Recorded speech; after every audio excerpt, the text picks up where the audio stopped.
Ezequiel, capítulo 33. Eles vêm a ti como o povo costuma vir, e se assentam diante de ti como meu povo, e ouvem as tuas palavras, mas não as põem por obra. Pois com a boca professam muito amor, mas o coração só ambiciona lucro. Versículo 31. Amados, o texto de hoje exige cuidadosa reflexão e um profundo exame de coração. O chamado profético na vida de Ezequiel foi feito com palavras nada fáceis de se ouvir e quem dirá de se executar. O Senhor foi bem claro ao dizer ao profeta que se ele não falasse as suas palavras, seria culpado não apenas pela desobediência, mas pela morte de todo aquele que deixasse de ouvi-las. Ezequiel capítulo 3, versículo 18. Ainda atônito diante de seu comissionamento profético, Ezequiel foi levantado pelo Espírito Santo como atalaia de Israel. Ou seja, ele seria um porta-voz do Senhor para seu próprio povo e teria de adverti-lo quando este era casa rebelde. Ezequiel capítulo 3, versículo 27. A presunção e o orgulho são os maiores vilões na vida do povo de Deus. Ezequiel teve de enfrentar a hostilidade de Israel, que andava confiando na sua justiça. O pecado é como uma doença terminal. Se não seguirmos as orientações deixadas por Deus em sua palavra, vigiando e orando diariamente, e não as praticarmos como Ele deseja que as pratiquemos, os nossos atos de justiça de nada valerão. Afinal, eles são como trapo da imundícia. Isaías capítulo 64, versículo 6. Mas se a nossa vida corresponde à obra do Espírito Santo, pela fé somos transformados e nossas obras refletem a justiça que provém de Cristo. O discurso de Ezequiel não era nada maleável e nem deixava margem a aliviar a deplorável situação do povo. Porém, é impressionante observar qual foi a reação dos filhos de Israel. Em todos os lugares de Jerusalém, uns falavam aos outros a respeito do profeta, dizendo: Vinde, peço-vos, e ouvi qual é a palavra que procede do Senhor. Em linguagem atual, era como se dissessem assim: Vocês precisam ouvir este homem, só pode ser o Espírito Santo na vida dele. Entendem, amados? Eles reconheceram que a mensagem era do céu, mas não estavam dispostos a vivê-la. É preciso que isso fique bem claro em nossa mente. E a conclusão dada por Deus é uma triste realidade que não foi exclusividade do antigo Israel. Eis que o Senhor revelou ao seu atalaia no verso 31. Eles vêm a ti como o povo costuma vir, isto é, iam ouvir o profeta guiados pelo costume e não por um coração humilde disposto a se arrepender. E se assentam diante de ti como meu povo.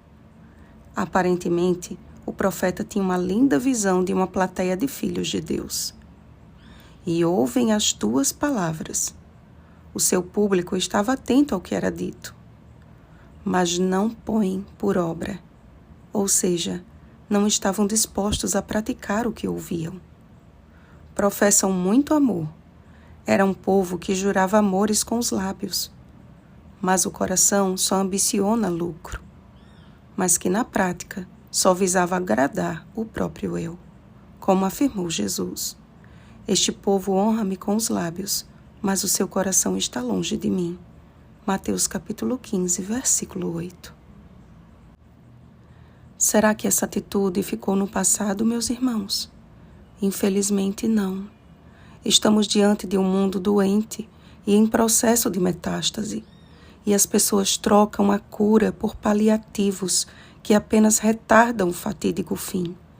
Me dói o coração ao pensar na possibilidade de que muitos que acompanham este projeto de estudo da Bíblia têm só lido os comentários, mas não têm se debruçado sobre a palavra viva para dela extrair a cura. prosseguem em sua vida religiosa morna, sendo coniventes com o pecado e achando que desta forma haverão de possuir a terra que o Senhor tem preparado para os seus santos.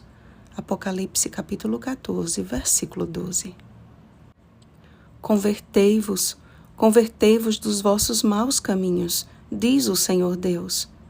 Porque haveis de morrer, meus irmãos, se Jesus nos oferece a cura para o nosso estado terminal de graça? Semelhante ao tempo em que o Senhor ordenou que Ezequiel guardasse silêncio, Deus também se manteve em silêncio por um tempo, até que levantou um povo para chamar de seu e lhe convocou como seu atalaia dos últimos dias, dando-lhe uma profetisa, uma atalaia. Então o silêncio acabou. É tempo não apenas de falar, mas de tocar a trombeta e avisar o povo de que ou ele se converte ou ele morrerá. Não é tempo de ouvir as solenes advertências do Senhor, como quem ouve canções de amor. É tempo de aceitarmos ser confrontados pela palavra de Deus e incomodados pelo Espírito Santo por causa dos pecados que ainda acariciamos. É tempo de intenso clamor pelo derramamento da plenitude do Espírito Santo. É tempo de permitir que Deus nos torne exatamente aquilo que Ele deseja que sejamos. É tempo de proclamar o amor de Deus tal qual Ele é e não como o mundo diz ser. Amar ao próximo não tem nada a ver com deixar que ele viva do jeito que quiser, mas tem tudo a ver com conduzi-lo a viver do jeito que Deus quer, porque Ele julgará cada um segundo os seus caminhos. Muito em breve, o Senhor tornará a terra em desolação e espanto. Mas Ele não nos deixou ignorantes quanto a isso e revelou seus propósitos à sua serva Ellen G. White, cuja boca, uma vez aberta, não guardou silêncio e, inspirada pelo Espírito Santo, deixou escrito mais de 100.000 páginas de palavras que nos levam a amar a Bíblia e praticar os seus ensinos. Portanto, não espere que venha o pior para reconhecer que houve no meio deles um profeta, mas vá direto à fonte e escute com atenção e humildade a voz de um atalaia de Deus que aceitou tocar a trombeta que nos guiará para casa. Oremos, amados. Pai querido e misericordioso, só Tu és digno de glória e louvor. Quem somos nós, Senhor? Na verdade, somos todos pecadores perversos que necessitamos de cura espiritual e do conhecimento que salva. Este conhecimento está na Tua palavra, ó Deus. Os escritos da irmã White foram a maneira que o Senhor escolheu para que nossos olhos e ouvidos se voltem para as Escrituras. Mas nós também fomos chamados como Teus atalaias nesses dias finais. Ajuda-nos a dar o sonido certo da trombeta e a estarmos cada dia, cada instante, vivendo pela fé na justiça que provém de Cristo. Em nome de Jesus. Amém. Vigiemos e oremos. Um feliz sábado, Israel de Deus. Oremos pelo batismo do Espírito Santo. Oremos uns pelos outros. Rosana Garcia Barros.